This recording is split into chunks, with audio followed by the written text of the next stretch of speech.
अक्लमंदों की एक जमात किसरा के दरबार में किसी तदबीर में मशवरा कर रही थी और बुज़र चमहर जो कि इनका सरदार था वो चुप बैठा था।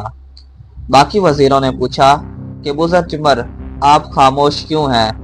तो बुज़र चमहर ने क्या जवाब दिया जानते हैं इस वीडियो में।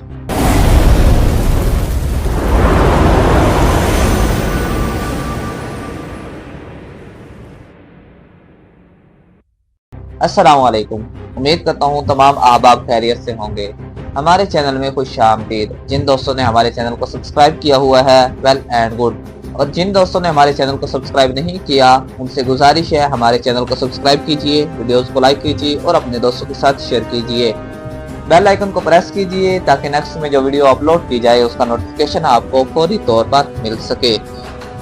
शेख सादी शिराजी रहमतुल्लाह तआला अलैहि आप हिकायत नकल करते हैं कि अक्लमंदों की एक जमात कसरा के दरबार में किसी तदबीर में मशवरा कर रही थी और बुज़र चमहर जो इनका सरदार था चुप था। उन्होंने इससे कहा कि तुम हमारे साथ इस बात में क्यों बातचीत नहीं करते? बुज़र चमहर ने कहा, वजीरों की मिसाल तबीबों की तरह है और तबीब बीमार ही को दवा देता है। जब मैं ये देख रहा हूँ कि तुम्हारी राय दुरुस्त है तो इस पर मेरा बात करना दनाई ना होगी। जो काम मेरे बात बनाए बदू निकल जाए मुझे इसमें बात ना करनी चाहिए। अगर मैं देखूं कि अंधा है और कुआं, अगर फिर चुप बैठा रहूं तो फिर गुनाह है।